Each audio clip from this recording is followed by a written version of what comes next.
Hello, my friend. The world of magic, filled with legends and ancient tales, is opening its gates once again. Tonight, in the Gryffindor dormitory by the crackling fireplace, I will share another story with my friends. Join us, for the magic is about to come alive. The moon hung low over the Blackmere Valley, its pale light glimmering upon mist-wrapped hills, and the silent river that wound through them like a silver serpent.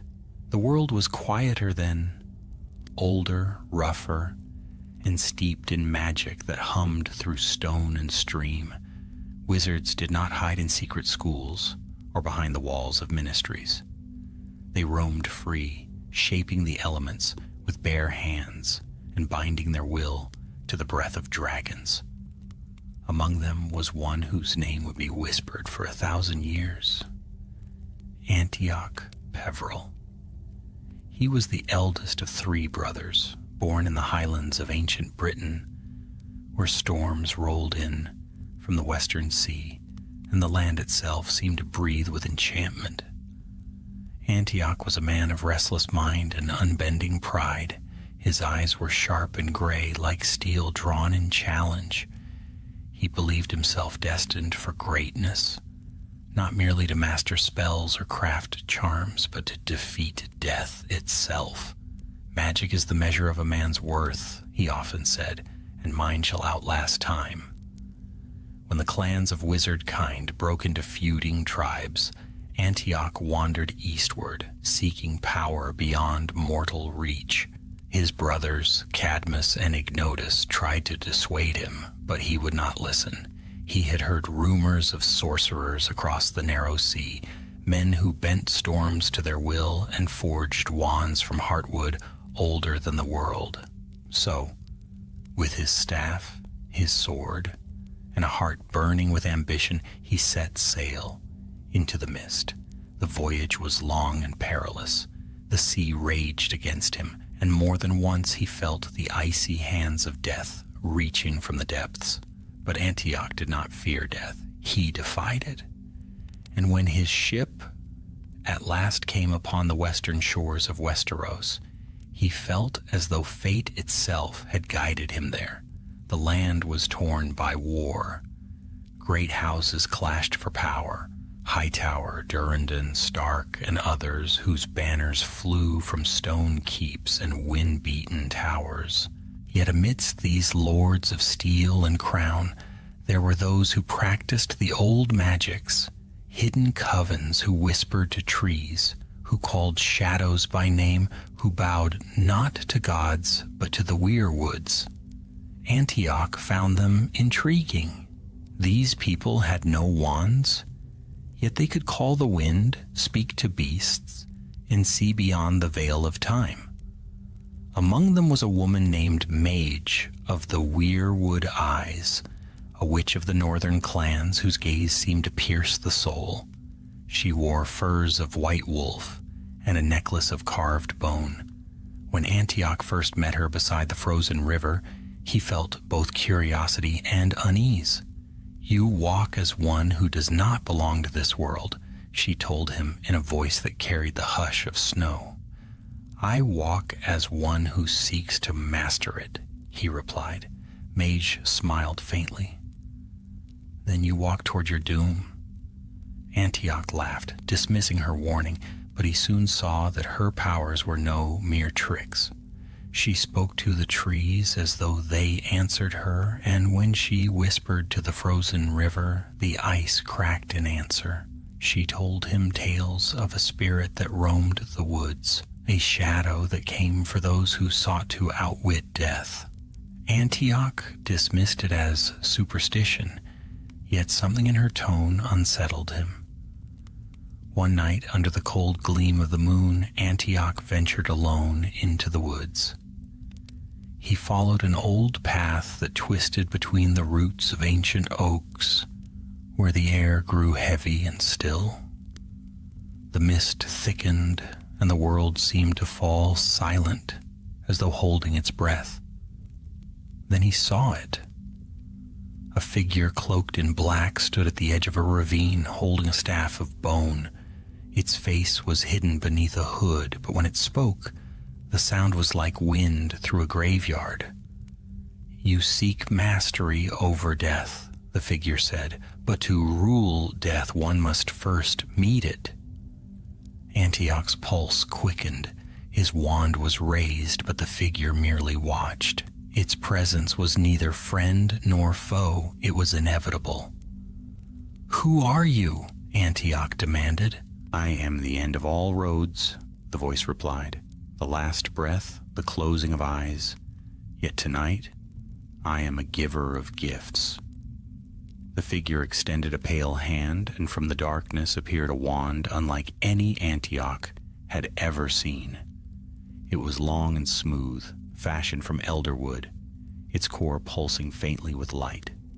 "This wand shall conquer any adversary," said the figure.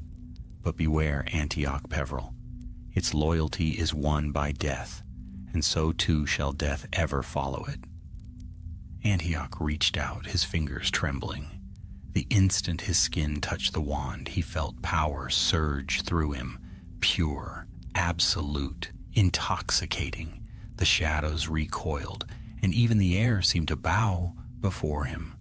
When he looked up, the figure was gone, leaving only mist and the faint whisper of laughter fading through the trees.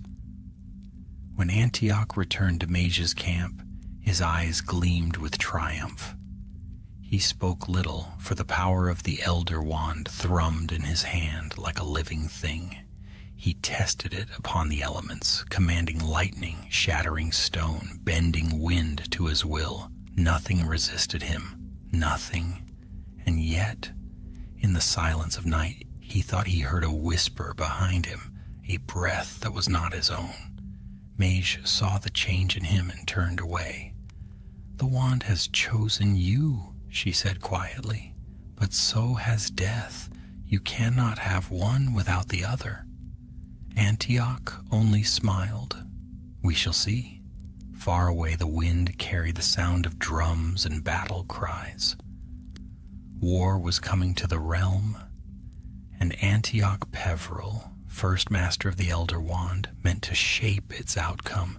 He did not yet know that the wand he held, the wand that could not be defeated, would one day become the very instrument of his fall. Dawn crept over the frost-bitten hills like a wounded beast, pale and slow. The river that wound below the camp steamed faintly as the first light touched it, and the air smelled of pine and smoke. Antioch Peveril stood at the edge of a ridge, the Elder Wand in his hand, feeling the hum of power beneath his skin. Each time he drew breath, the world seemed to answer him. The crackle of frost, the murmur of wind through branches, the subtle pull of the earth itself. He had become something more than mortal, and he knew it. Mage of the Weirwood eyes watched him from beside the fire, silent as a carved idol. She no longer spoke to him as she once had. There was distance now, a wary respect touched by dread. The other wanderers of her northern band had already begun to fear him. When he passed, they averted their gaze, for they had seen him call lightning from a clear sky and part the river with a gesture. The Elder Wand obeyed no limits. Antioch's will was law. Yet power, he soon learned, draws challenge like blood draws wolves. Word of the foreign sorcerer spread through the southern holds, until the banners of House Hightower sent envoys to find him. They came clad in pale armor, bearing the sigil of the Silver Tower upon their cloaks, and they brought a message from Lord Merwin Hightower, ruler of Old Town. "Lord Hightower seeks the counsel of the master who commands the storm," said their captain, bowing low. "The realm quakes with strife. He would make alliance with you for a price most generous." Antioch smiled. "Tell your lord that I shall come to him, but not as servant nor counsel. I come as equal." So began his journey southward, across winter-bitten plains and through forests where white ravens nested in silence. Mage traveled beside him, though she seldom spoke. In her eyes burned a secret he could not read. When at last they came to Old Town, the sight of it stirred even Antioch's pride. The great tower rose like a spear of stone, glimmering in the sun, its shadow spilling over the harbor where 100 ships lay at anchor. Wizards there wore robes of blue and silver, their staffs crowned with crystal orbs that pulsed with contained magic, but none bore a wand like his. When he lifted it, their spells withered before its might. Lord Mirwin received him in a hall of mirrors where every wall reflected firelight. The Lord was tall and thin, with eyes as sharp as glass. "They say you hold the storm in your hand," he said softly. "If that is true, then together we might tame this kingdom. The Storm King gathers armies, and the North will march. Aid me, and half the realm shall kneel at your feet." Antioch regarded him with cold amusement. "Half the realm? Why not all?" Merwin's smile faltered. "Ambition is a perilous companion." "Then let peril be my ally," Antioch said, and struck the marble floor with the elder wand. Thunder rolled through the tower, though the skies outside were clear. Merwin flinched, but when he looked again at the wizard's face, he saw only confidence and greed. That night, Mage came to Antioch's chamber. The wind howled beyond the shutters, and candlelight danced over her pale eyes. "You are not meant for this," she whispered. "The wand twists you, it whispers in your sleep. You think it serves you, but you are its prisoner." He turned to her, anger flaring. "Prisoner? I am free as no man has ever been. With this wand I can end war, rule over death itself." "Death does not bow," she murmured. "It only waits." Antioch turned away, unwilling to hear more, yet when she left, the silence of the chamber seemed to press upon him, thick and watchful. In the darkness, he thought he heard a faint rustling, as though someone moved just beyond the edge of sight. The following day, the war came. The Storm King's banners were seen on the horizon, black stags on fields of gold. Hightower's armies gathered by the river, their steel glinting in the sun.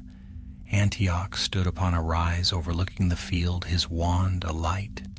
When the horns blew, he raised his arm. Lightning split the sky, striking the enemy's vanguard with blinding force. The earth tore open, swallowing riders and horses alike. Men screamed and fled, their weapons falling from trembling hands. Antioch laughed, a deep, wild sound that echoed through the din of battle. By nightfall the field was silent but for the groans of the dying. Antioch walked among them like a dark god, the elder wand blazing faintly in his grasp. Lord Merwin approached, awe plain upon his face. "You have delivered us victory beyond reckoning," he said. "Truly, no mortal can stand against you." Antioch's gaze was distant. "No mortal," he repeated softly.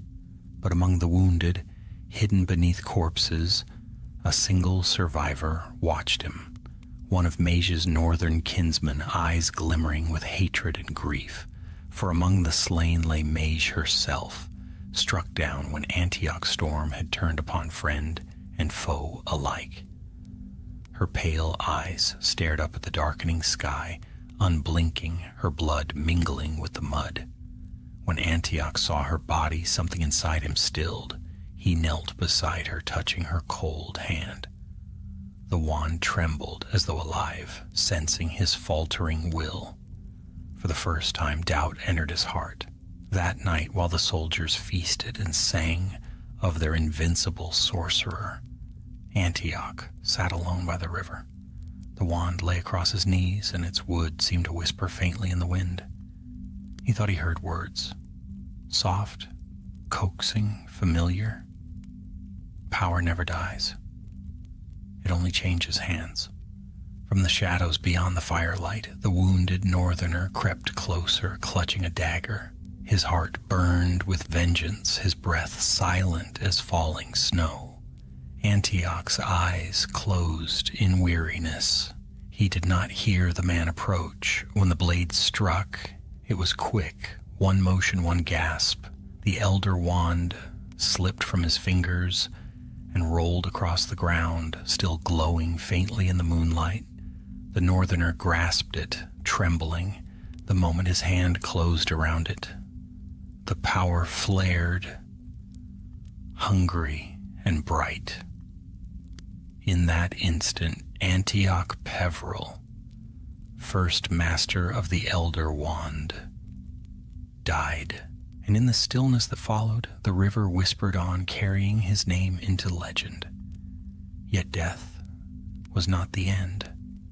The wand had chosen anew, and the curse of its loyalty had begun its endless path.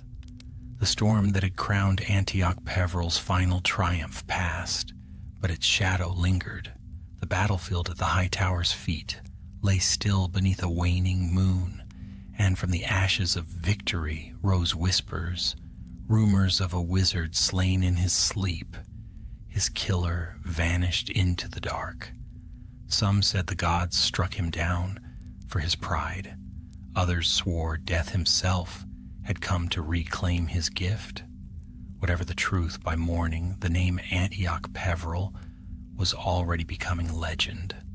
The man who had ended him, the northern clansman named Ronel, fled before dawn, clutching the wand that pulsed with strange life. Its polished elder wood burned faintly in his grasp, though no flame marked it. It seemed to lead him, tugging at his thoughts, whispering through the snow-draped trees as he rode northward. Ronel had not meant to take it. When he killed Antioch, his only wish had been vengeance for Mage and her kin. But when his eyes met the wand's pale light, he felt something deeper stir, a promise of power, of vengeance everlasting. And so he rode on through frost and fog into the lands of the old gods, believing that with this wand the North would never again kneel to southern kings. He reached the mountains near the Frost Fangs, where wild clans dwelt among caves and frozen rivers. There he found refuge among his own people, those who still painted runes upon their skin and offered blood to the heart trees. They named him the Hand of the Storm, for the lightning seemed to obey his will now, just as it had Antioch's. But though they knelt to him in awe, they did not see what the wand was doing to him. Each night Ronald dreamed of fire and shadows. He saw a figure cloaked in black, standing among snow-covered graves, holding out a pale hand. Sometimes it was a man, sometimes it was a woman, sometimes it had his own face. The wand whispered always. It spoke not in words, but in urges, commands felt rather than heard. When one of his tribesmen questioned him, Ronel felt anger bloom like a sickness. Before he could stop himself, lightning leapt from his wand and struck the man dead. The tribe fell silent in fear, and in the cold that followed, Ronel felt both horror and an intoxicating thrill. The wand throbbed, alive, hungering. Winter deepened. Ronel's power grew, but so did his solitude. The more he wielded the wand, the more it fed. Storms gathered at his call but did not disperse. Rivers froze where he walked. The air thickened with unnatural cold. Soon even the wildest clans began to call him cursed king of the frost. But the South had not forgotten him. Word of the northern sorcerer reached Old Town and beyond. The high high towers sought vengeance, and from across the narrow sea came whispers that other wizards hungered for the weapon of legend, the wand of death. One night, beneath an aurora of shifting green light, a stranger came to Ronald's hall. He was cloaked in gray, his face hidden beneath a hood rimmed with frost. He carried no weapon, yet when he entered, the fires dimmed. "I know what you hold," said the stranger in a low, calm voice. "I know where it was born." Ronald's hand tightened around the wand. "You've come for it, then?" The stranger inclined his head. "I have come to warn you. The wand you hold obeys death. It will not serve you long." Ronald's laughter echoed harshly through the hall. "It serves me well enough. I have conquered half the north. Then soon the other half will rise against you," said the stranger softly. "It always ends so. Every master believes himself different. Everyone falls the same way." "Who are you?" Ronald demanded. The stranger's eyes gleamed like moonlight under the hood. "I am one who has watched the wand pass from hand to hand since the first gift was made." Before Ronald could move, the stranger lifted his hand and a sudden gust snuffed every torch. In the darkness that followed, the air filled with a sound like rustling wings. Ronald raised the wand, shouting a curse, but no light came, no fire, only a soft voice near his ear. "It was never yours," it whispered. When the torches flared back to life, Ronald was gone. The hall was empty save for the wand, lying upon the stone floor beside a dark stain that spread slowly outward. The clans found it the next morning, untouched and glimmering faintly. None dared pick it up. They built a cairn over the place, whispering prayers to the old gods. But before the moon waned, the cairn was broken open. The wand was gone. It was said a merchant from the south had taken it, selling it for gold and vanishing down the King's Road. From there, the legend grew legs and wings. Some claimed it passed to a sellsword who could not be defeated in battle, others that it found its way into the hands of a maester who studied death itself. Each tale ended the same, with betrayal, blood, and the wand changing hands once more. Years turned to decades, and the Elder Wand's trail grew tangled with myth. The wars of Westeros burned and faded. Kings rose and fell. Through it all, the wand survived, crossing oceans and generations, its purpose unchanged. It whispered to those who sought power, and those who answered always met the same fate. At last, it found its way back across the narrow sea, to the shadowed coast of ancient Britain, where the Peveril name had not been forgotten. There, among mist and stone and fields long unplowed, a young wizard heard a rumor of his forebear's death and the weapon that could not be defeated. His name was Cadmus Peveril. He had loved his brother once, though Antioch's pride had often wounded him. When word came of Antioch's death in a foreign land, Cadmus felt both sorrow and foreboding. But when travelers spoke of a wand of unstoppable might, of lightning that obeyed its bearer, and a power that defied death, he felt a darker curiosity stir. Could it be true? Could death itself be mastered by the will of a Peveril? Cadmus set out to learn the truth, unaware that in seeking his brother's legacy he would find his own undoing. For the Elder Wand, restless and cunning, was already waiting, its next master chosen, its next tragedy written. And far beyond the mortal world, in a place where shadows gathered like mist, a cloaked figure watched and smiled. The wind off the western sea carried the scent of salt and rain as Cadmus Peveril rode north. His cloak was heavy with travel, his wand plain and unremarkable, oak, core of unicorn hair. He had not his brother's thirst for glory, but a deeper, quieter longing.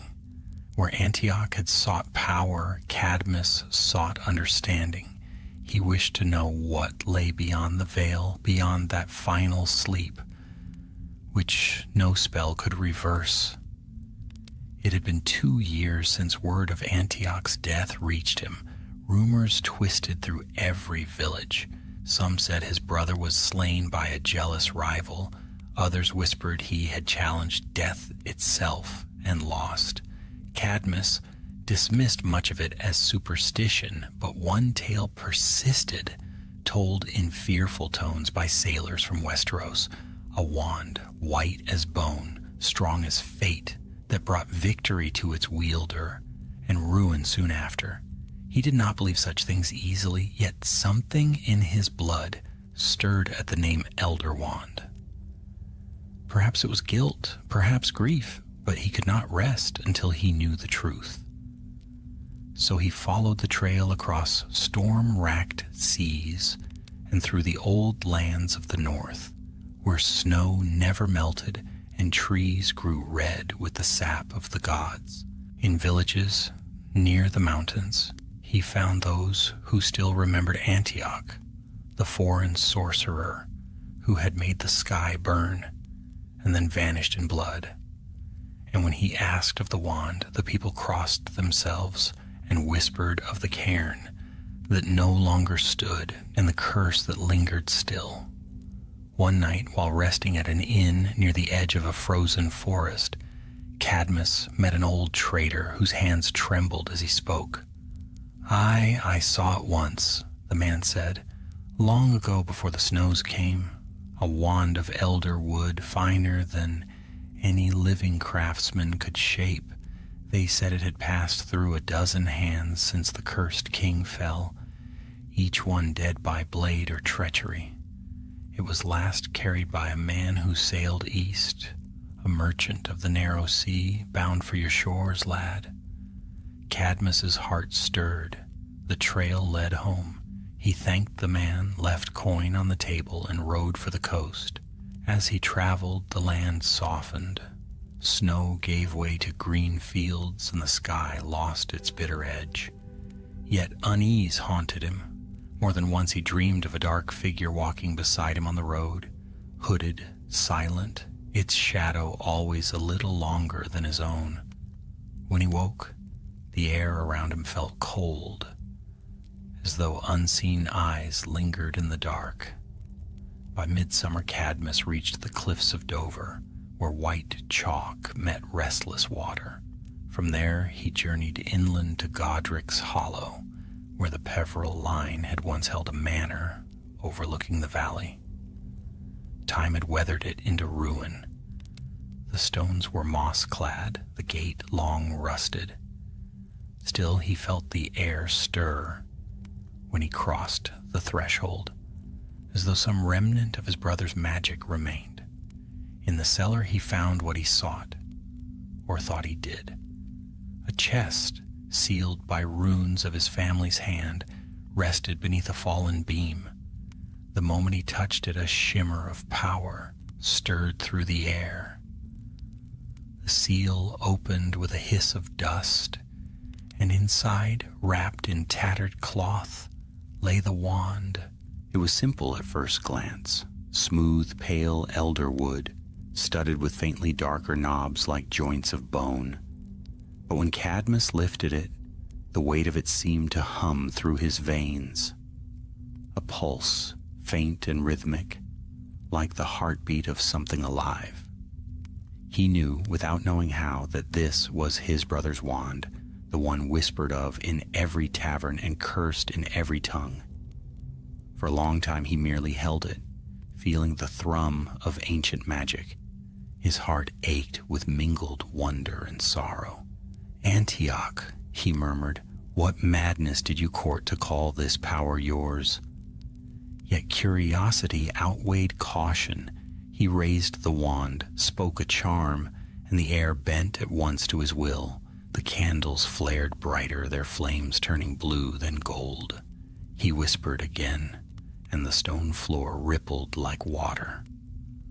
The wand obeyed as if it had waited centuries for his touch, but power was not what Cadmus sought. He wanted knowledge, truth, and so that night, beneath the hollow sky, he performed a spell older than language itself, a summoning of the departed. The wand glowed faintly in his grip as he traced a circle of salt and ash upon the ground, whispering the names of the dead. The air grew thick, the candles dimmed, and then out of the darkness came a voice. "Brother." Cadmus's breath caught. There, half-formed in the flickering light, stood Antioch, pale, ghostly, his eyes like dim embers. He looked both younger and older than Cadmus remembered, as though time itself could not decide his age. "You should not have come," said the spirit. Cadmus stepped closer, trembling. "I came to find you, to understand. They said death came for you." Antioch smiled faintly, though his mouth did not move. "He comes for us all, brother, but I invited him first. What did you bargain for, Antioch? What curse did you bring upon us?" The ghost's gaze drifted to the wand. "You hold it now. You feel it. The elder wand chooses only those who thirst for more than life can give, but its gift is a chain.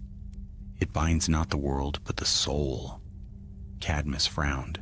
"Then why can I wield it? Why does it obey me?" "Because you will it," Antioch whispered, "and because, like me, you have already begun to listen to its voice." The candles guttered. The air grew heavy. Cadmus felt the hairs on his arms rise, and in the faintest whisper beneath his brother's words, he heard another, a slow, patient echo, murmuring in rhythm with his heartbeat. He dropped the wand, breathing hard. "I will not be ruled by it." The spirit tilted its head, eyes hollow. "None of us mean to be. But it waits. It always waits." Then, like smoke caught in a gust, Antioch was gone. The circle of salt broke and the room fell silent once more. For a long time Cadmus stood motionless. Then he stooped, hesitated, and picked up the wand. Its surface was cool, innocent almost. Yet when he held it, the hum returned, faint but steady, like a heartbeat shared between them. He left the manor before dawn, unable to bear the stillness, but as he rode through the valley he felt unseen eyes upon him again. The road wound through fog, and somewhere behind him footsteps echoed softly on the stone. He did not look back. Days later, travelers would tell of a lone rider seen heading eastward through the mists, his face pale, his eyes fixed on something far beyond sight. None knew his name, but all remembered the strange wand that gleamed faintly at his side, like a candle that would never go out. And far behind him, unseen, a shadow walked. Autumn fell upon the valleys of Britain like a sigh. Mists rolled from the rivers and the fields turned bronze, and Cadmus Peveril rode ever eastward, carrying the elder wand hidden beneath his cloak. The weeks passed, the memory of Antioch's ghost lingered, its words haunting him in every quiet moment. It waits. It always waits. At first, Cadmus tried to resist the wand's whisper. He locked it away, swearing to use it only for study. But temptation is a patient teacher, and curiosity, his oldest companion, was hard to silence. Each night, as he pored over his brother's notes and scraps of ancient lore, he found his hand drifting to the wand, tracing its dark grain, feeling the slow, pulsing hum of life beneath his fingers. He told himself it was not greed that moved him. He did not crave conquest as Antioch had. He merely sought what every man seeks when death takes what he loves, to see once more the faces lost to him. For Cadmus, that face was Lyanna. She had been the heart of his youth, a witch of quiet laughter and wild eyes whose gift for charms surpassed his own. She had died the year before Antioch, taken by fever that no potion could heal. Cadmus had not wept. He had buried her by moonlight beneath a yew tree and whispered that he would find her again somehow. Now, with the Elder Wand's power thrumming in his grasp, that vow no longer felt like madness. The old texts spoke of many ways to pierce the veil, but all had failed. The dead were not meant to be summoned, only remembered. Yet as he studied, Cadmus saw threads of truth woven through legend, rituals half complete, words blurred by time. He began to believe the missing piece was not in the spell, but in the tool. Perhaps no ordinary wand could touch the realm beyond life, but the Elder Wand was no ordinary wand. And so, one night, when the moon was thin and the air still, Cadmus drew a circle of ash and blood in his brother's ruined hall. He spoke the ancient incantations in a trembling voice, his wand burning white in his hand. The air thickened, shimmering like water, and for a moment he thought he saw movement, a pale hand reaching from the shadows. "Liana," he whispered. The wind rose, the candles guttered out. Then she was there. Her form was faint like moonlight through mist, but her eyes were hers, the same deep brown that had once laughed at him across the hearth fire. Cadmus fell to his knees, joy and terror warring in his chest. "It's you," he breathed. "I've done it." Her lips moved, but her voice was faint, distant. "You should not have called me." Tears blurred his vision. "I had to. I could not bear—" "You are calling what cannot remain," she whispered. "I am only memory, Cadmus, only echo. Let me go." But he could not. He reached out, and though his hand passed through her, the wand flared bright. Her image sharpened, her voice grew clearer. "Stay," he pleaded, "just for a moment longer." The light dimmed, and the air grew cold. Liana's expression turned sorrowful. "You are treading the same path your brother did," she said. "The wand gives, but only to take away." Her form began to fade. Desperation clawed at him. He raised the Elder Wand high and cried out words not meant for mortal tongues. For a heartbeat, her spirit blazed with terrible clarity, so real, so near that he could see the tears upon her cheek. Then she screamed, a sound of pain and wind, and vanished into nothing. The candles burst into flame. The circle of ash shattered. Cadmus fell to the floor, gasping, the wand still burning in his hand. Silence returned, heavy and endless. From that night onward, he was never free of her. He saw her in every mirror, her voice whispering just beyond hearing. He dreamed of her standing at the foot of his bed, her eyes hollow and accusing.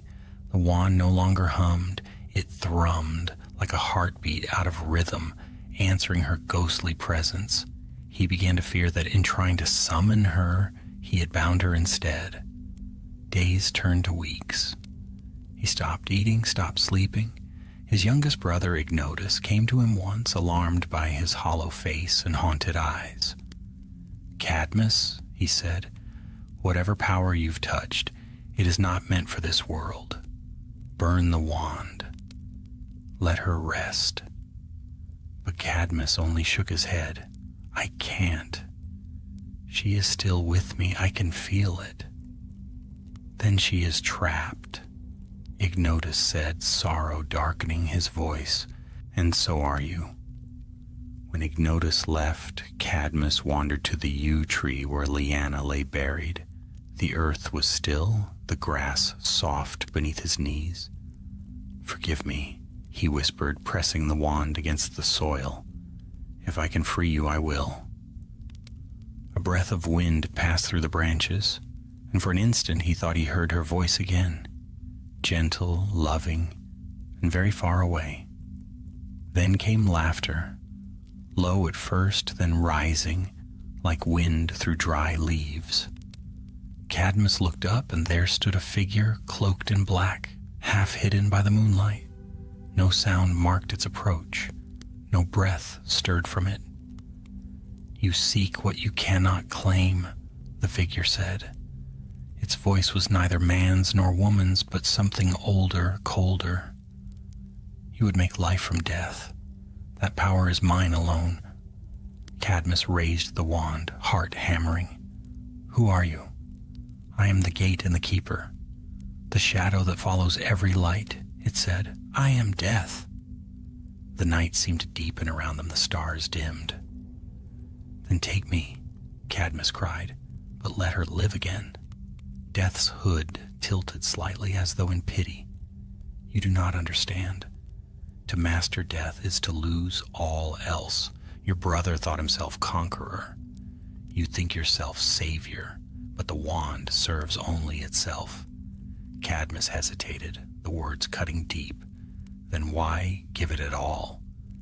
"To test the hearts of men," Death replied, "and to teach them that the heart is the frailest magic of all."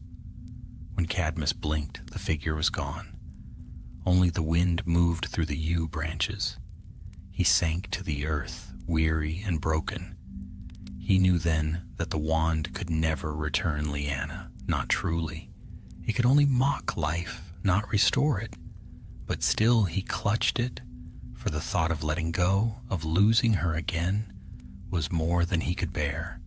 The next morning his servants found him by the tree, cold and still, his face peaceful, the elder wand lying beside him. They said he died smiling, as though he had at last joined the one he loved. Ignotus buried them both together, wand and all, and sealed the grave with runes none would break. Yet in the hush of night the wind through the yew branches sometimes whispered his name, soft as memory, and far away, unseen, the shadow that called itself Death walked on, searching for the third brother. The winter that followed was long and heavy with mourning. The house of Peveril, once bright with promise, stood silent now, its eldest sons gone, its halls echoing with ghosts. Only Ignotus, the youngest, remained. Where Antioch had been fierce and Cadmus curious, Ignotus was cautious, steady as the tide. He had watched both his brothers rise to greatness and fall to ruin, and he had learned well the lesson neither had understood, that death cannot be mastered, only met with grace. Yet the world beyond his valley did not grant him peace. Rumors drifted like crows on the wind, rumors of wizards seeking the lost wand that brought invincibility, and of a pale specter that followed those who chased it. Ignotus had buried the wand with Cadmus and sworn before the old gods that none would disturb it, but greed has a way of unearthing what love seeks to hide. He knew it was only a matter of time before the hunters came. For now, though, he kept his peace in the quiet village of Godric's Hollow. He had a small house with a hearth that burned bright and a cloak that turned the eyes of others away when he chose it. It had been his own creation, a masterpiece of enchantment that made the wearer as unseen as shadow.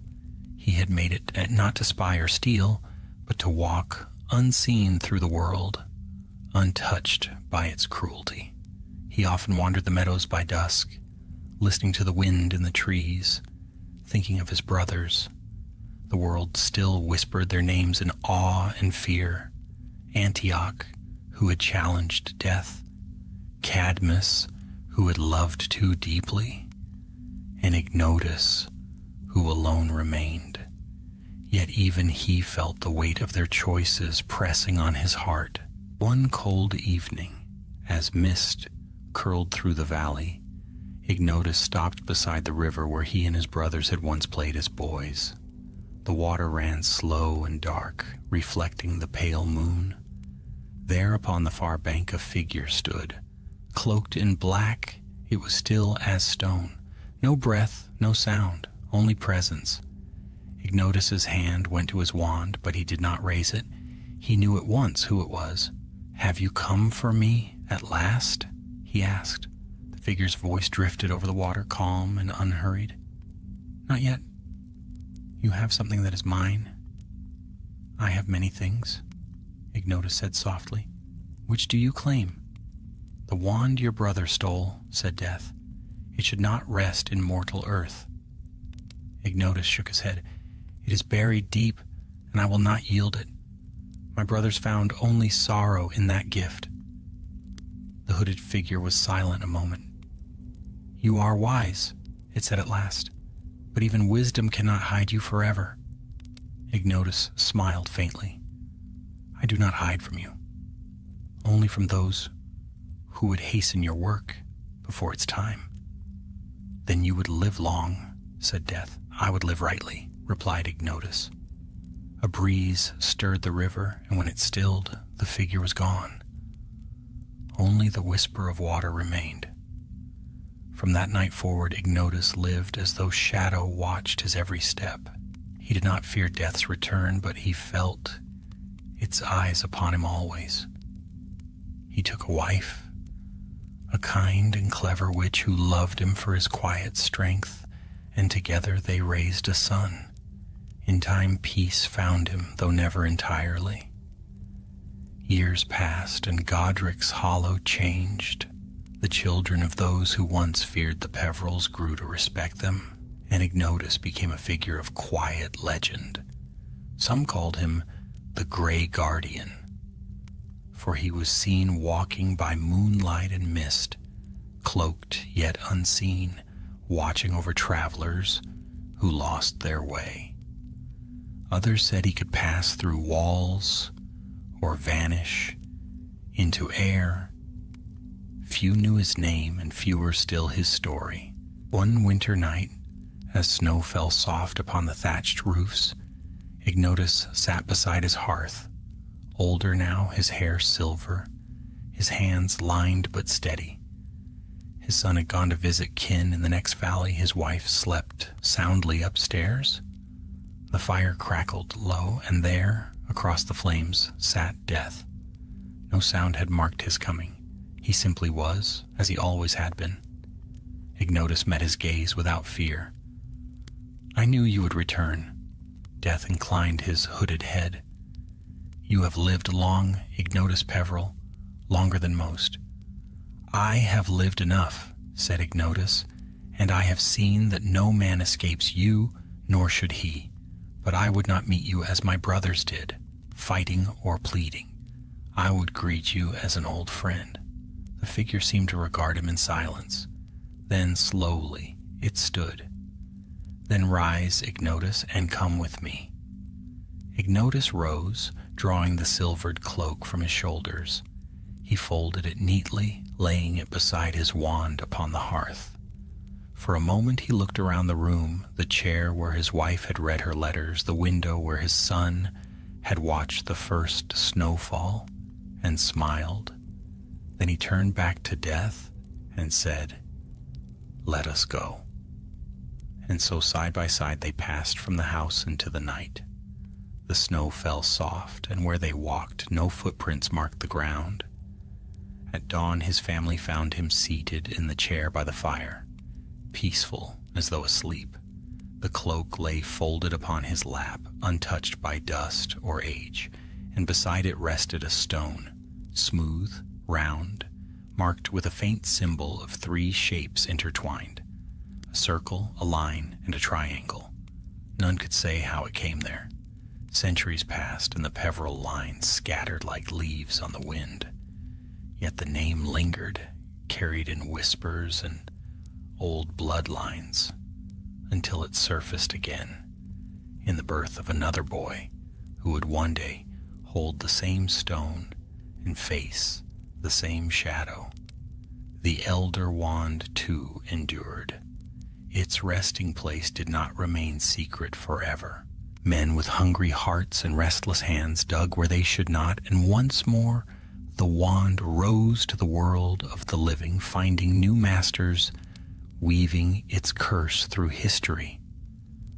But those were stories yet to be told, for now the tale of the three brothers had ended as all tales must, with one who fought death, one who loved beyond life, and one who greeted the inevitable with grace. And somewhere beyond the veil, three figures walked together once more. Antioch, with his proud stride, Cadmus with his gentle eyes, and Ignotus with his calm smile, each at last free of the wand that had bound them. The tale of the Peveril brothers should have ended there, sealed beneath centuries of dust and song. Yet stories such as theirs never truly die. Like embers buried in ash, they wait for the right wind to stir them. And in time that wind came from the north, cold and hungry. It began with a grave robber. His name was Serwyn Crane, a soldier fallen from grace, wandering between wars and fortunes. He'd once served a minor lord in the Reach, but the lord's gold had dried up, and Serwyn's blade had grown restless. When rumor reached him of a forgotten tomb in the hills near Godric's Hollow, one said to guard a wand of unmatched power, his heart kindled with greed.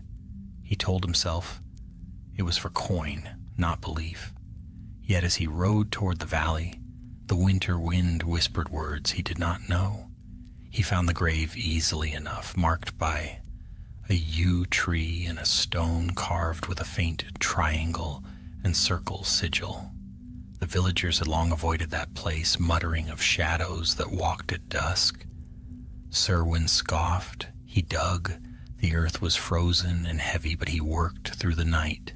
By dawn his spade struck wood. He pried open the coffin's lid, and there it was, gleaming faintly in the morning light, the elder wand.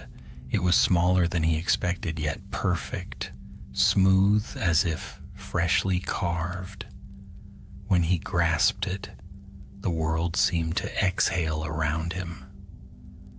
The snow paused mid-air, the silence deepened, and in that stillness a voice murmured, not from without, but within, "I am yours now." Serwyn laughed aloud. The villagers who found his camp days later said the laughter had echoed down the hills long after he'd gone. He left the hollow and vanished into the wilds, heading north toward the sea. Those who crossed his path spoke of strange storms following him, of duels fought and never lost. Wherever he went, death followed, swift and certain. By the time he reached the coast, men called him the Wand Knight, though few dared utter the name aloud. But power such as his does not go unnoticed. Across the narrow sea, whispers reached the ears of a sorceress who had long studied tales of death's gifts. Her name was Lady Mirha Valar, descended from the dragon lords of old Valyria. Though her house had withered since the doom, Mirha's eyes were pale as glass, and her heart colder still. When she heard of Serwyn's invincible wand, she resolved to claim it, not for conquest, but to restore the lost art of her ancestors. She found him in the ruins of a seaside keep where waves crashed against stone and gulls circled above. Serwyn stood atop the battlements, his cloak torn, his gaze fixed upon the horizon. The wand hung at his side, humming softly. "You have something that belongs to me," Mirha said as she approached, her silver hair whipping in the wind. Serwyn smiled without turning. "Many have said that. None live to repeat it." "I do not seek to fight you," she said, "only to study what you hold. Do you even know what it is?" "It is power," he said simply, "and power is all a man needs." She laughed, a sound like breaking ice. "Then you are already lost." He turned then, and for the first time the wand flared, lightning dancing along its length. We shall see. Their duel was swift and terrible. Mirha's spells were old and fierce, learned from the tongues of dragons themselves, but the wand answered every strike. Fire met storm, sea met sky. The castle shuddered and cracked, and when at last silence fell, only Serwyn stood. Mirha lay broken upon the stone, her eyes reflecting the lightning that still writhed above. Yet as Serwyn stepped closer, she smiled faintly, whispering, "You think you've won, but the wand's true victory is never yours." Before he could strike her down, the sea surged. A wave rose higher than any ship's mast, crashing through the ruins. When the water receded, both were gone. Days later, fishermen found the wand washed ashore, gleaming among the kelp. A child picked it up, thinking it driftwood, and carried it to her mother. By nightfall, the mother was dead, and the wand had vanished again. Years rolled on. The wars of men came and went, kingdoms fell and rose, yet the elder wand endured, passing from hand to hand, soldiers, thieves, kings, and wizards, all believing themselves its master. Each tale ended the same way, with betrayal, murder, or madness. Eventually it crossed the sea once more, returning to the land of its birth. There, in a crumbling monastery near the Welsh mountains, it came to rest in the hands of an old hermit, a scholar of ancient runes named Eldred the Grey. Eldred had once been a healer, a man devoted to knowledge. He did not seek the wand, it came to him carried by a dying thief who collapsed at his door. The man's final words were a plea, "Keep it from them." Eldred studied the wand by candlelight. He saw the age in its wood, the faint glimmer in its core. When he touched it, he felt sorrow, deep and endless, as though every death it had caused whispered at once. He did not use it for power. Instead, he wrote of it, its history, its curse, its first master who sought to rule death. He recorded everything he could glean from dream and whisper until his quills wore to dust. And when at last his own death approached, he buried the wand deep beneath the monastery floor, sealing it with wards drawn in his own blood. "Sleep," he murmured, laying his hands upon the stone. "Sleep until the world forgets you." But the world does not forget.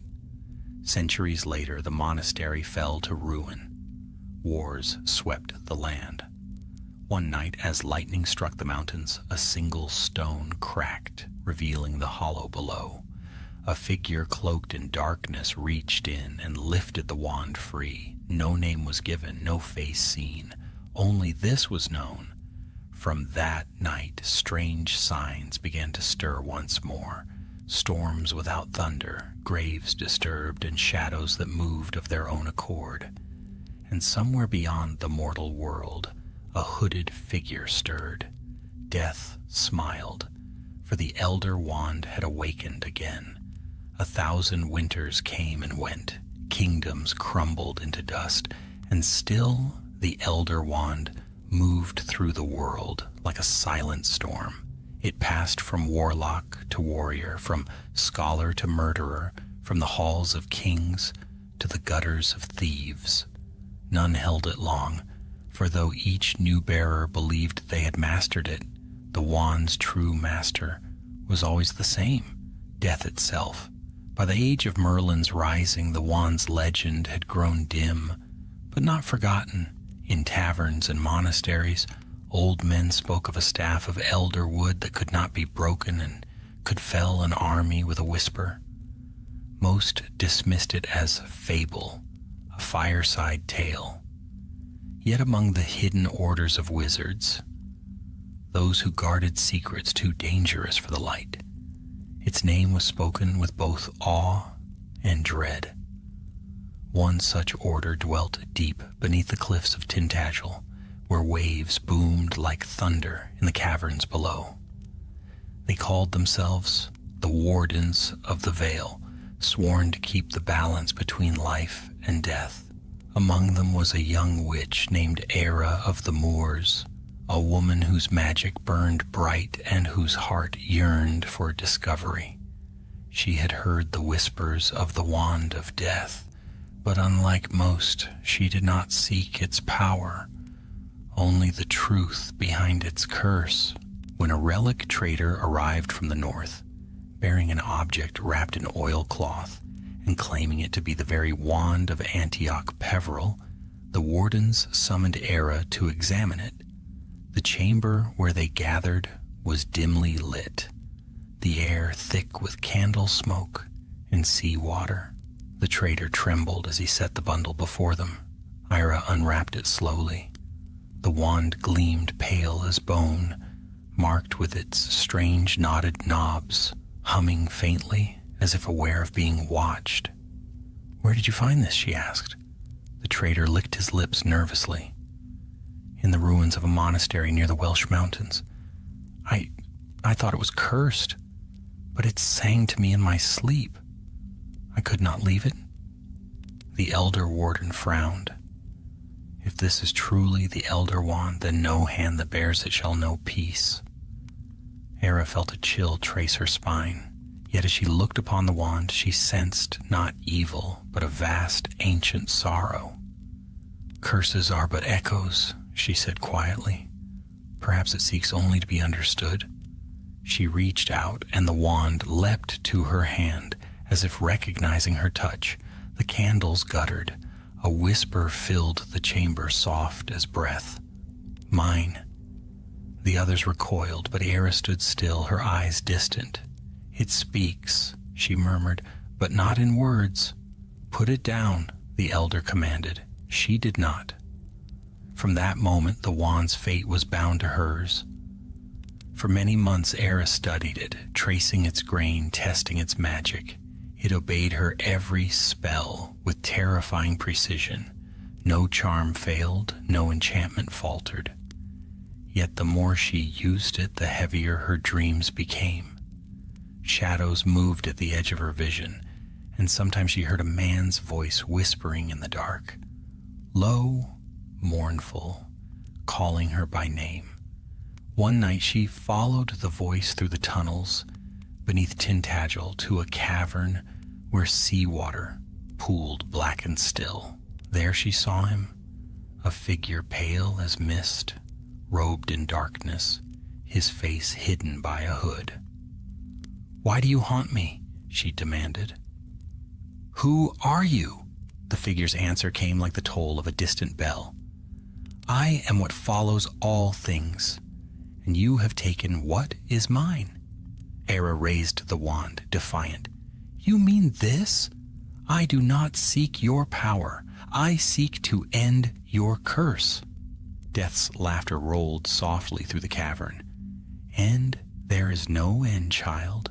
There is only passing." "Then I will learn how to unmake you," she said, "to unmake this thing that binds souls in chains." The hooded figure inclined its head. "And if you succeed, what will remain of you?" She hesitated, but pride answered for her. "Whatever remains will be free."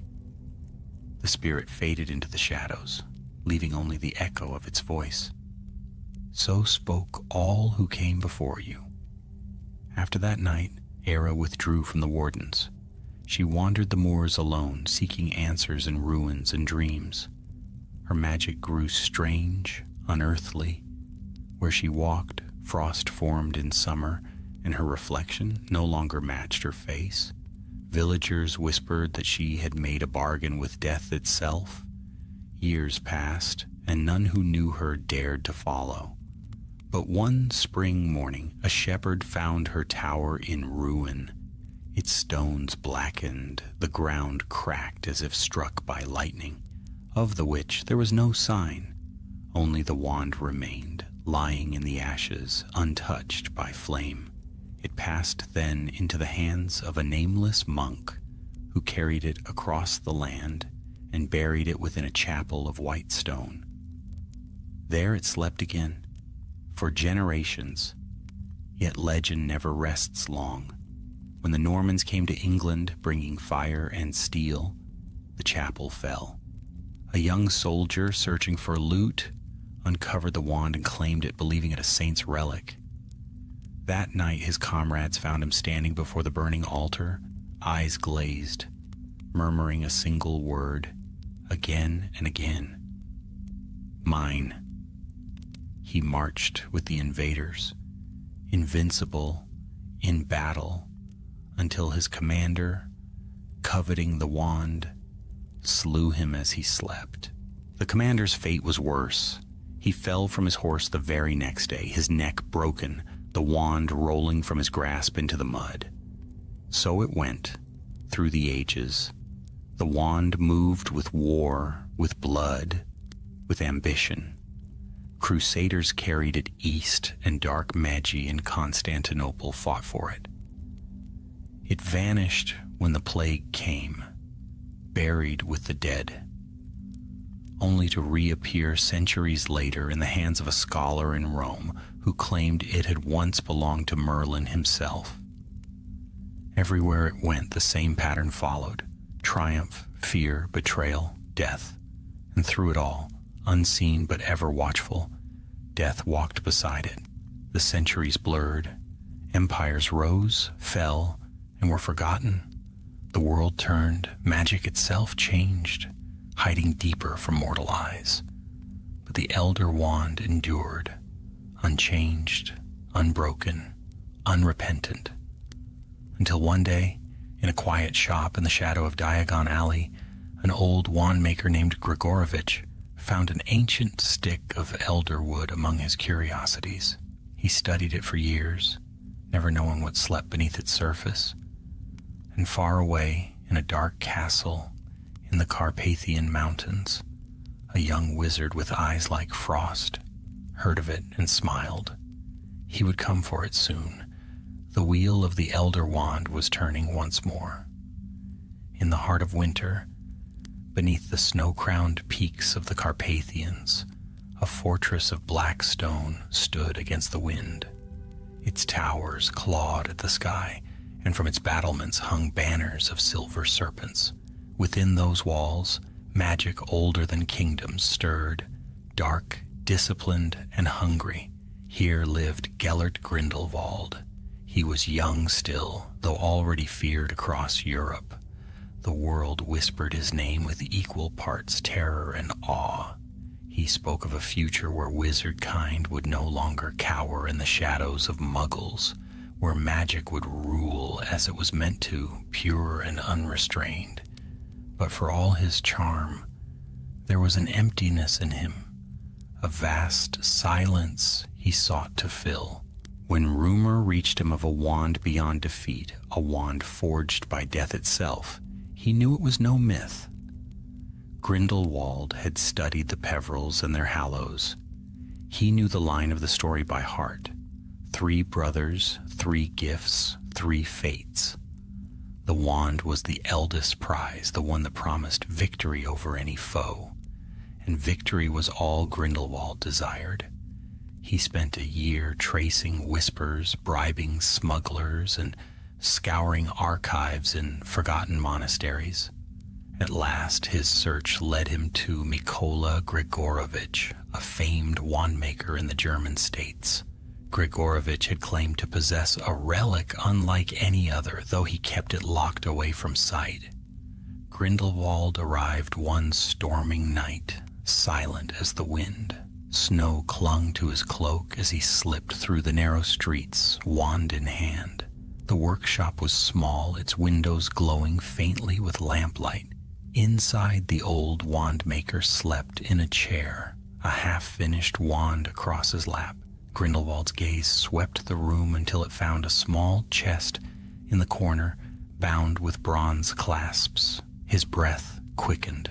He raised his wand, whispered a word, and the chest opened.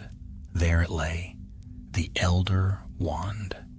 It was exactly as legend had promised. Pale elder wood, smooth and terrible, its carved nodes gleaming faintly even in darkness, As Grindelwald's fingers closed around it, the world seemed to sharpen, every sound and shadow bending toward him. Power coursed through his veins, fierce and cold. Grigorovich awoke with a gasp. "No, it is mine," he cried, reaching for his wand. But Grindelwald only smiled, a single flick, and the old man froze where he stood, his face locked in terror. "Not anymore," Grindelwald whispered. He turned the wand in his hand, feeling its weight, its pulse. "At last," he murmured, "the final hallow." Outside the storm howled, but within he felt only stillness. The wand's loyalty settled over him like a mantle. It was his, body and soul. For years after that night, Grindelwald's legend grew. Armies rose beneath his banner, following his promise of a world remade. His fortress Nurmengard became both throne and prison. With the Elder Wand, he was unstoppable. Spells that once required words he cast with thought alone. Walls crumbled at a gesture. Opponents fell before they could even raise their wands. He called himself not conqueror, but visionary, claiming destiny itself had chosen him, and many believed him. They saw not the shadow tightening around his heart, but the brilliance of his cause. Yet the Elder Wand was never a servant of light. It was a patient poison, feeding upon ambition. It whispered through his dreams, through the soft crackle of fire, through the screams of those who opposed him. Each victory demanded another. Each triumph deepened his hunger. And then, one summer evening, a visitor came. He appeared at the gates of Nurmengard, a tall man in traveling robes, auburn hair streaked with gray, eyes bright with intelligence and sorrow. The guards raised their wands, but Grindelwald ordered them to stand aside, for he knew that face, Albus Dumbledore. They had once been friends, dreamers of the same impossible world. Together they had spoken of peace through power, of wisdom ruling where fear now reigned. But time and tragedy had driven them apart. "You've come at last," Grindelwald said, as they met in the great hall. The Elder Wand gleamed in his hand like a shard of light. "I wish I hadn't had to," Dumbledore replied quietly. "You were part of this once," Grindelwald said, his voice low but fervent.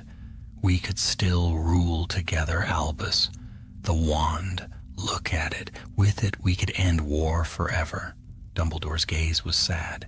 "End war or end choice?" Grindelwald's smile faltered. "You sound like them, like the fools who cower before their own power. I am not afraid of greatness." "And yet you are afraid of loss," said Dumbledore softly. Something flickered in Grindelwald's eyes. "You don't understand. This wand—" "I understand more than you think," Dumbledore interrupted. "I know what it does to those who wield it." Their eyes met, and for a long moment neither spoke. Outside, thunder rolled over the mountains. When the duel began, the earth itself seemed to tremble. Fire met lightning, stone turned to molten glass, air split under their spells. The Elder Wand screamed with power in Grindelwald's grasp, answering his every command. Yet Dumbledore moved like a dancer, his own magic vast and calm, born not of hunger, but of heart. At last, their spells collided, light against darkness, and the explosion shook the fortress to its foundations. When the smoke cleared, Grindelwald lay upon the floor, the wand spinning from his hand. Dumbledore stood over him, breathless but unbroken. The Elder Wand rolled once, twice, then came to rest at Dumbledore's feet. He looked down, sorrow in his eyes, and bent to pick it up. Grindelwald laughed weakly.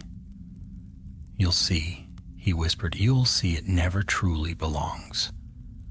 Dumbledore said nothing.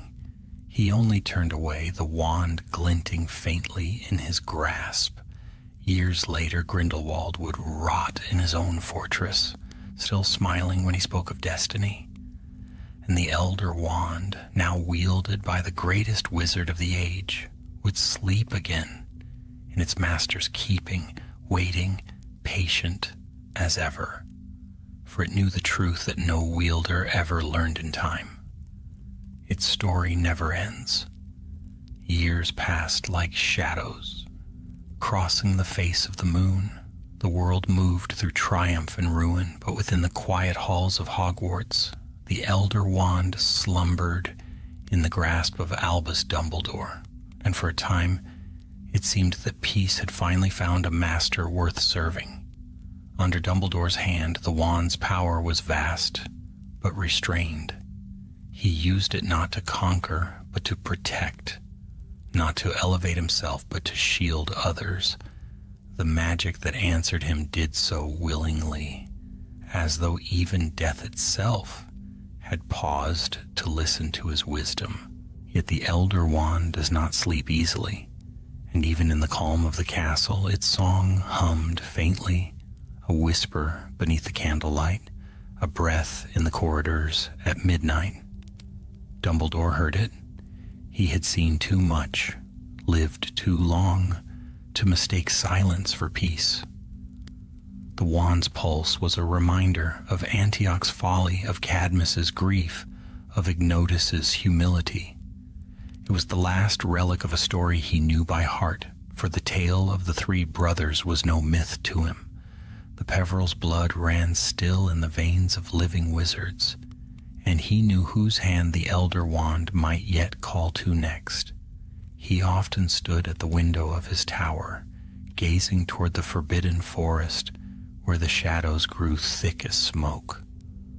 The moonlight caught the wand where it lay on his desk, its pale wood gleaming faintly, and he would murmur, "I am not your master. I am your keeper." And for a time that was enough. But the world beyond Hogwarts was changing once more. Dark clouds gathered in the east, and whispers of a new name began to haunt the night. Tom Riddle, a boy once brilliant and cold, who had remade himself into something monstrous. The wizard who called himself Voldemort. He sought dominion over death, as Antioch once had. He delved into forbidden magics, tearing his soul asunder to bind himself to life, and in his hunger he too heard whispers of the Elder Wand, the one weapon said to be invincible. Dumbledore felt the ripples long before the storm broke. He knew the curse of the Hallows could not be escaped forever. The three gifts were bound by the same shadow, and the shadow was stirring. Still, he carried the wand quietly, almost gently, as if holding the hand of a dangerous friend. He used it to defend the school, to guard the young, to mend what the dark sought to break. He healed wounds that might have killed lesser men. But every spell cast with it cost him a little more of his strength. And then came the day he sought the cursed ring, the resurrection stone, the second of Death's Hallows. He had not meant to claim it. He wished only to see it, to understand. Yet when he held the blackened stone, the longing that had undone Cadmus whispered in his heart. He thought of his sister, Ariana, of her laughter lost to tragedy, of his mother and father. He turned the ring once, twice, just once more, he told himself, and in that moment the curse struck. Pain tore through him, cold and merciless. Only the Elder Wand's strength kept him alive long enough to reach the castle gates. When the healers came, they found his hand blackened, his life already burning low. He smiled at them through the agony and said simply, "It is my own folly. Do not mourn for it." After that, Dumbledore moved with the air of a man who had made peace with his end. His brilliance remained, but there was a heaviness behind his blue eyes, a knowledge that no power, however great, could undo the weight of destiny. He confided once in Severus Snape, a man torn between loyalty and guilt. "When I die," he said quietly, "it must be by a hand that understands mercy.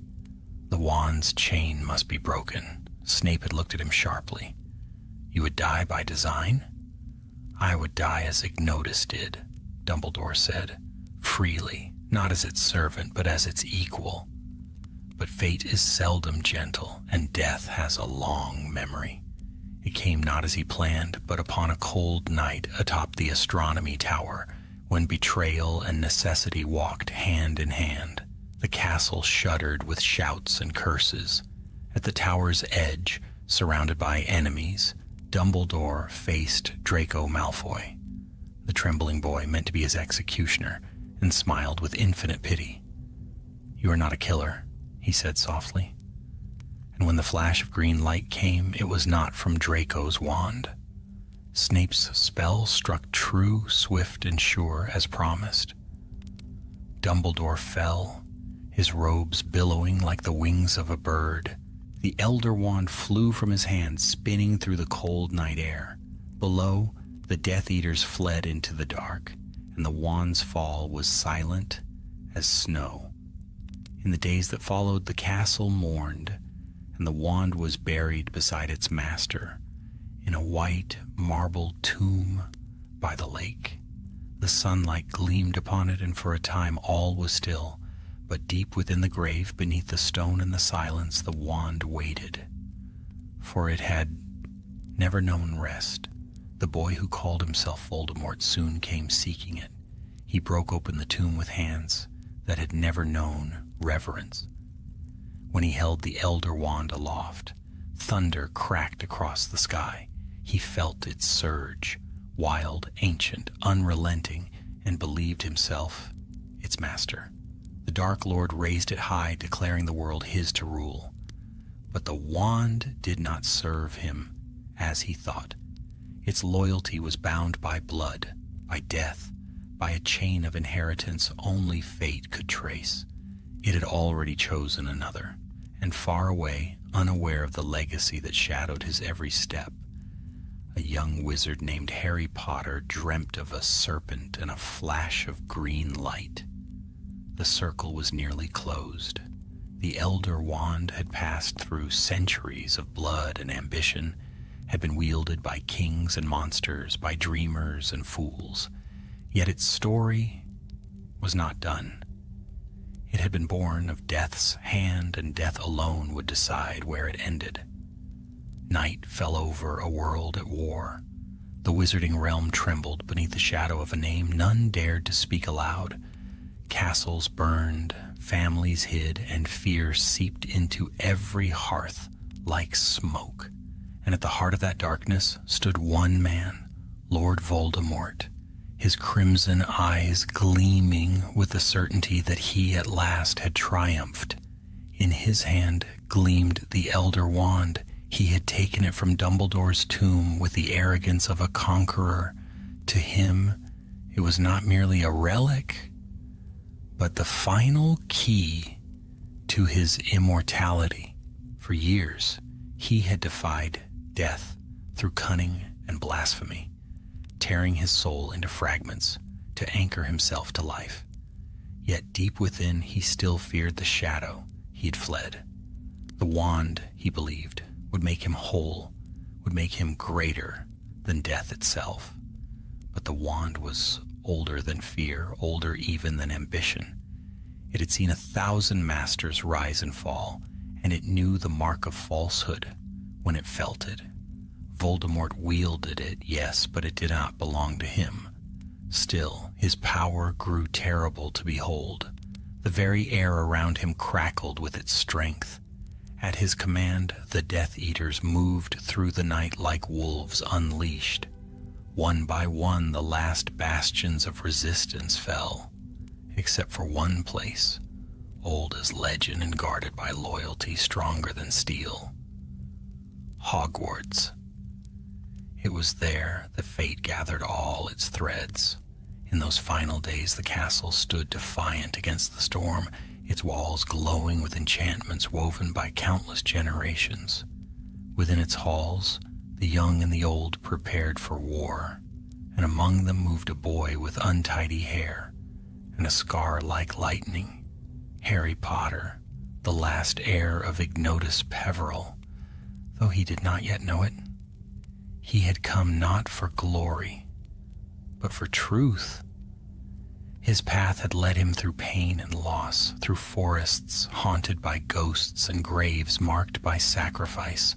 Now at last he understood what Dumbledore had meant by the last enemy that shall be destroyed.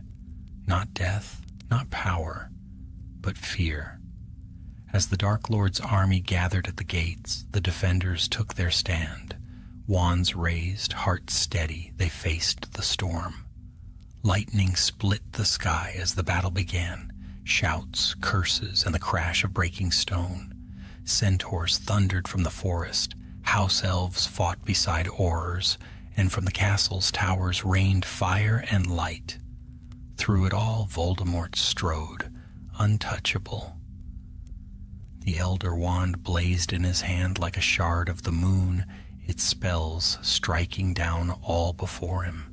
He moved like death made flesh, and every step he took left silence behind. But within that silence the wand began to whisper, "Not yours, not yours, not yours." Voldemort ignored it. He believed himself master of all things, yet each curse he cast struck with a strange reluctance, as though the wand resisted him. Rage grew in him like fire. If the wand refused him, he would bend it or break it. And somewhere within the castle's heart, Harry moved like a shadow. He had walked the valley of the dead and returned, carrying within him the memory of those who had fallen. His fate was bound to the wands, as surely as blood to bone, for though he did not yet wield it, its loyalty had already shifted, transferred not through possession, but through will, through mercy, through courage. The final hour came in the great hall. The floor was strewn with dust and ashes, the walls blackened by spellfire. The survivors gathered, watching as Voldemort entered, the Elder Wand raised high. His voice rang through the ruins. "It ends today. Potter, come to me, and your friends may yet live." Harry stepped forward, his face pale but calm. "You don't understand," he said quietly. "It's already over." The Dark Lord sneered. "Do not speak to me of endings. I am beyond them." Harry shook his head. "You never learned what Dumbledore did. You never learned what my mother did. You can't defeat death, Tom. You can only make peace with it." Fury ignited in Voldemort's eyes. "Avada Kedavra!" Green light burst from the Elder Wand, searing through the air. Yet in that same heartbeat, Harry raised his own wand and cried, "Expelliarmus!" The twin spells met. For an instant the world hung in silence, the light of life and the shadow of death colliding as one. Then, with a sound like thunder splitting the heavens, the Elder Wand leapt from Voldemort's grasp. Spinning high into the air, it landed in Harry's hand. Voldemort staggered back, eyes wide. The spell he had cast rebounded, striking him with the full force of his own power. No scream escaped him, only a breath, a shudder, and then he was gone. The Elder Wand fell still. When the dawn came, the castle lay in ruin, but not despair. The dead were mourned, the living embraced, and for the first time in years, sunlight fell through unclouded skies. Harry stood alone before Dumbledore's tomb, the wand gleaming faintly in his hand. He looked down at it with neither pride nor greed. "You've seen enough," he murmured. "Let it end." And with that he turned and snapped it cleanly in two. The crack echoed through the valley sharp and final. The Elder Wand's light flickered once, then faded forever. For the first time since the dawn of legend, Death himself paused in his wandering. he looked upon the boy who had broken his oldest gift and for the first time bowed his head. The curse was ended. The hallows were scattered, the stone lost to the forest, the cloak passed in quiet legacy, and the wand returned to dust.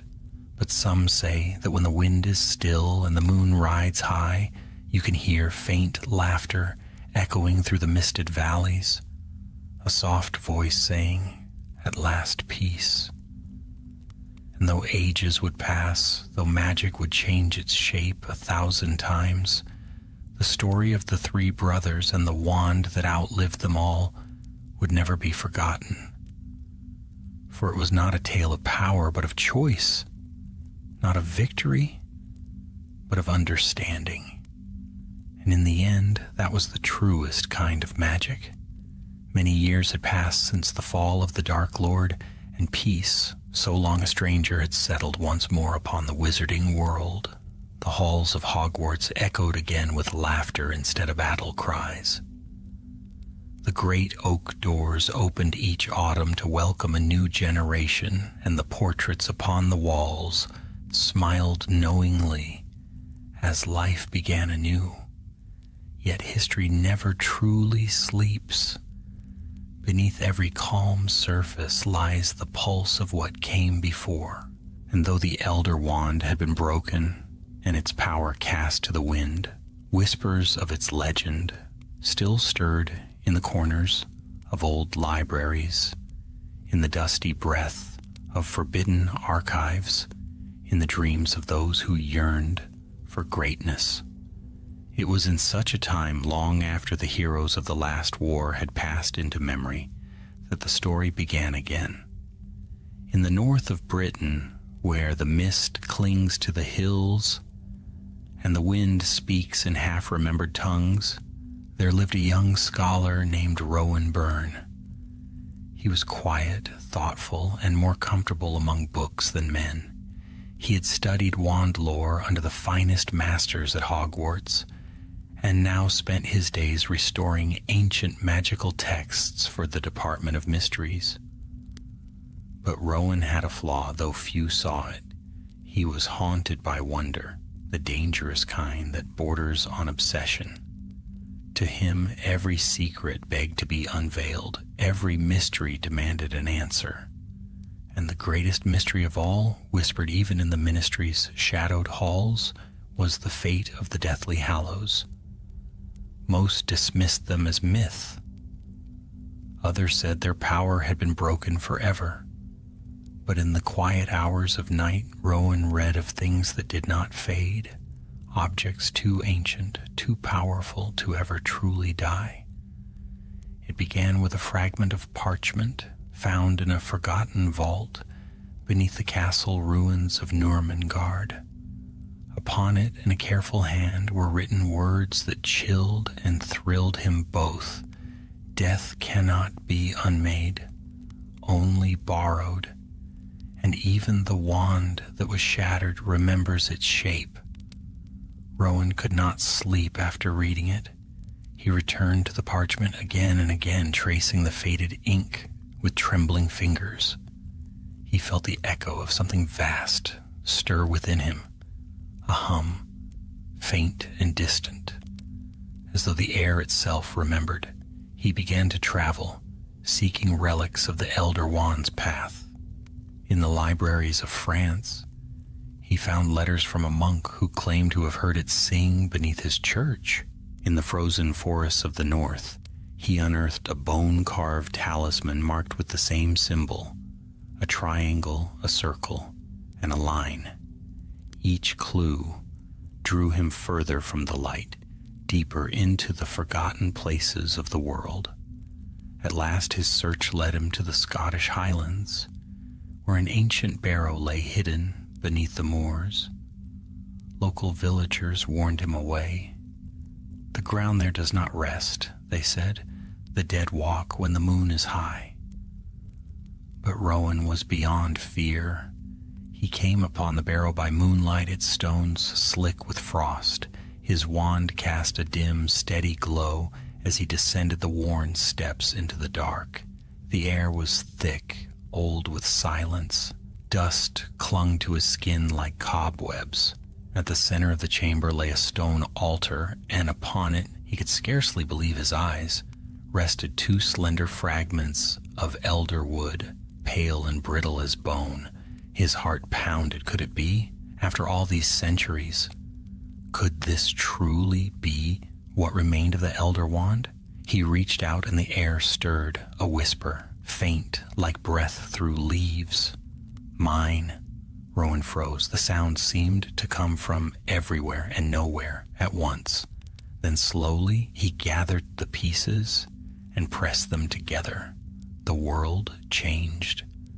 A surge of magic swept through the chamber, so vast and sudden that he fell to his knees. The two shards flared with white fire, fusing seamlessly before his eyes. When the light faded, the wand lay whole once more, gleaming faintly as if carved anew from moonlight. Rowan stared at it in awe and terror. He had done what no one had dared in centuries, and in that moment he knew he was not alone. From the shadows at the edge of the chamber, a figure emerged, cloaked in darkness, tall and still. Its presence filled the air like winter itself. "Who are you?" Rowan whispered. The figure's voice was soft, almost kind. "I am what your kind has named 1,000 times and never understood. I am the end you chase, the silence you fear." Rowan's hand shook, the wand trembling between his fingers. "Death?" The figure inclined its hooded head. "You hold what was once mine. Do you seek to wield it, as your forebears did?" "No," Rowan said quickly. I only wanted to know, to understand." "Understanding is the first step toward claiming," Death said. "And claimants are always the same, proud, curious, desperate." "I am none of those," Rowan said. Though even as he spoke, he knew it was not true. Death's voice deepened. "You have awakened it. Its song will not cease until it is fed again, by blood or by will." Rowan's pulse thundered. "Then what should I do?" "Choose," said Death. "Keep it and follow the road that began with Antioch, or return it and close the circle forever." Rowan looked down at the wand. Its surface glowed faintly, beautiful and terrible. He felt its pull, the promise of knowledge beyond measure, of mastery over the unseen. He could almost hear voices in its hum. Antioch's pride, Cadmus's grief, Dumbledore's quiet sorrow. Slowly, he raised his gaze to the shadow before him. "It was never meant for us," he said. "None of it was." Death was silent. Rowan drew a breath, then snapped the wand in two. The sound echoed through the chamber, through the stones, through the very air. The fragments fell to the ground, scattering like ashes. The light went out. When he awoke, he was alone. The barrow was cold and still, the altar empty. No trace of the wand remained. Only a faint mark on his palm, the shape of a line within a circle, fading even as he watched. He returned to the surface beneath a sky washed clean by dawn. The mist rolled over the hills, and for the first time in his life, Rowan felt no need to ask, no hunger to know. Some truths he had learned were meant not to be held, but to be let go. And far above him, unseen, a figure cloaked in shadow stood upon the wind. Death smiled once more, for the Elder Wand was gone, but its story had found its ending at last. The tale of the Elder Wand might have ended that night upon the moor, when Rowan Byrne shattered its reborn form beneath Death's unblinking gaze. Yet endings are not so simple in the world of magic. Some stories lie down like embers, only to wake again when the wind changes. So it was with the Wand of Destiny, the Death Stick, the relic that had ruled and ruined 1,000 lives. Years slipped by, and Rowan's name faded into quiet legend. Scholars debated whether his tale was true or whether he too had been swallowed by the madness that stalked those who sought the Hallows. But though his body aged and his hair turned white, Rowan never spoke again of what he had seen in the barrow. He lived in peace, as if the hunger that had once driven him had been burned out of him completely. He never married. He never sought glory. He taught at Hogwarts for many years, and the students loved him for his patience and calm. To those who asked of the Deathly Hallows, he would only smile sadly and say, "The wisest magic is knowing when to close a book." Yet one cold evening, as snow fell upon the castle grounds, a letter arrived sealed with black wax. Rowan recognized the sigil at once, a triangle, a circle, a line, the mark of the Hallows. The handwriting was strange, old, deliberate, written in ink that shimmered faintly as though alive. To the last keeper of the Elder Wand, it read, "One truth remains unspoken. Come to Godric's Hollow on the eve of the solstice, where 3 shadows once met. The circle is not yet closed." Rowan's hand trembled. He had sworn never to chase the past again, but the words struck him with a quiet inevitability. For years he had dreamed of 3 figures walking side by side through mist, their faces veiled. Antioch, Cadmus, Ignotus. They called to him now, not with greed, but with purpose. And so, as the winter solstice approached, Rowan set out beneath a sky laden with stars. Godric's Hollow lay silent beneath a thin blanket of snow. The churchyard glimmered in moonlight, each grave a pale island in a sea of frost. He found the yew tree without difficulty. It leaned as it had for centuries, its twisted roots clutching the earth that had once cradled Cadmus Peverell's bones. There upon the frozen ground, someone or something had traced a perfect circle of ash. Rowan stepped inside. The air stilled, and then the world changed. The stars vanished, the wind ceased, a soft, colorless light bloomed around him, and 3 figures took form at the circle's edge. They were exactly as the old tales had described. Antioch, tall and proud, his eyes burning with unrepentant fire. Cadmus, gentle and sorrowful, his hands clasped as if in prayer, and Ignotus, cloaked and calm, his smile serene as twilight. Rowan sank to one knee, awe and fear warring within him. "Are you—" Antioch's voice was sharp as struck flint. "We are what remains when a story is told too long to die." Cadmus stepped forward, his gaze heavy with compassion. "You broke the wand," he said softly. "You freed it, and us. But the balance still trembles." Rowan frowned. "The wand is gone, its power undone." "Nothing of power is ever undone," Ignotus said, "only transformed. The elder wood is ash now, but its memory lingers in spells, in hearts, in the shape of every wand that has ever followed. You cannot destroy what was born of death. You can only change its purpose." "Then why summon me?" Rowan asked. "Because you are the first to understand," said Cadmus. "You sought not power, but truth. And truth, freely chosen, binds what greed divides."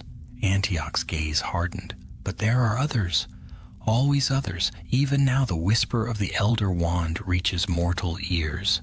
Some dream of reforging it. Some already search." Rowan's stomach turned. "Then I failed." "No," Ignotus said gently. "You cannot stop the seeking. That is the curse of humankind, to reach for what lies beyond, but you can guide it. The story must live, but its lesson must not be forgotten." The 3 brothers turned their eyes upon him, and Rowan felt as if the weight of every age pressed down upon his heart. what would you have me do? Tell it, Cadmus said simply. Tell it true, not as glory, but as warning. Let those who hear know that to master death is not triumph, but surrender. The wind stirred. The light began to fade. Antioch inclined his head, pride tempered at last by understanding. Farewell, Seeker. You have done what none before could. You have made peace with the tale. Rowan bowed low. When he lifted his gaze again, the brothers were gone. Only the snow remained, and the faint scent of elderwood upon the air. He left the graveyard at dawn. The horizon blushed with the first light of the morning, and somewhere far behind him the wind whispered softly, "It is finished." In the years that followed, Rowan kept his promise. He wrote of the Hallows not as legend, but as truth, a truth stripped of glamour and greed. His book, The Three Brothers and the Gift of Death, was passed from hand to hand, studied by children and masters alike. And though some dismissed it as allegory, those who truly listened felt something stir, a quiet knowing, a reminder that magic at its heart is not conquest, but choice. When Rowan Byrne died, he was buried not in the grand tombs of heroes, but beneath a simple tree on the Hogwarts grounds. No spells marked the spot, only a small stone engraved with three shapes, a circle, a line, and a triangle. Years turned to centuries once more. The world changed, as it always does. Wands were made and broken, wars fought and forgotten, but the tale endured. And sometimes, when the moon was high over the forbidden forest, the castle's youngest students swore they saw three pale figures walking by the lake, a proud man, a sorrowful one, and a cloaked figure between them. They never spoke, only lingered a moment, watching the water ripple in the starlight before fading into mist. Some said they guarded the school, the last sanctuary of magic's innocence. Others said they merely watched, waiting for the next seeker who would learn, as Rowan had, that to know death is not to fear it. But the truth of the matter was this: the Elder Wand had found its peace, and through it, so had the world. For the curse that began with pride and blood had ended in wisdom and mercy. And though death would walk forever beside mankind, on that quiet morning when the last seeker laid down his wand, death smiled, for he too had been freed. And thus ended the story of the Elder Wand, the first gift of death, and the last lesson of those who dared